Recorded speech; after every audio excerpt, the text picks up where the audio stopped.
School on RealAgriculture.com is brought to you by the Alberta Canola Producers Commission.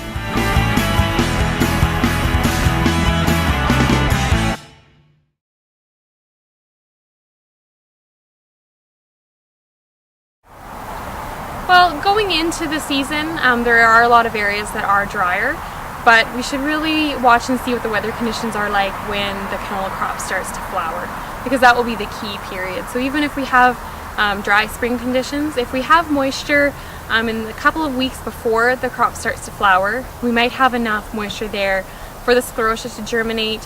They produce those apothecia or mushroom-like structures which produce spores that can infect the canola petals.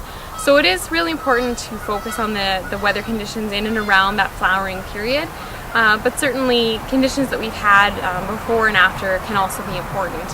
We have had more moisture. For example, a couple of years ago, 2010, we had a lot more Sclerotinia across the prairies, and the disease was affecting other crops too, like lentils. Sclerotinia does have a very wide host range, so anytime that we've grown broadleaf crops in the past in our field, we could be increasing the inoculum levels there and allowing this disease to perpetuate until we grow another susceptible crop and have good moist conditions. So while the weather conditions are really important, also the past history is important because of those potential increase of inoculum that may be there. So in areas where we've had a lot of Sclerotinia in the last couple of years, even if there isn't quite as much moisture, we may still have some Sclerotinia just because there is that much more disease pressure with the increased inoculum. And because of the wide host range, that ongoing opportunity for the Sclerotinia to maintain its inoculum in the field, and as well because the sclerotia can last, they can survive for up to 5 years. So there is that opportunity there where the inoculum can survive. The sclerotia are made to survive adverse conditions, and so they'll wait around until we get moist conditions and good conditions for disease. Well, crop rotation is always important. It may not help reduce the Sclerotinia levels to the same extent that other diseases will be reduced, like blackleg is very important when it comes to crop rotation. They'll really help us keep the disease levels down. Other diseases that might be able to affect the specific crops that we're growing are really important when it comes to crop rotation. So prior to putting the seed in the ground, we'll think about our crop rotation.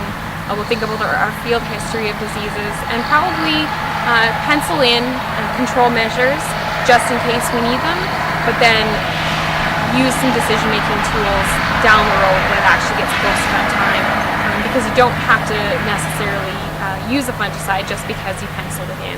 You should only use it if you really think that you have the disease pressure there, if you think that the crop is going to be valuable enough to pay for the fungicide application for any bit of yield that you're able to protect with your fungicide application. So I think that before seeding, it's a lot about planning that, penciling in the fungicide application, looking at our field records, but then really start thinking about once the crop is in the ground, we're going to scout for other disease issues, see if the crop is stressed, and then when it gets close to flowering for Sclerotinia, consider a fungicide application if we think that the disease risk is there.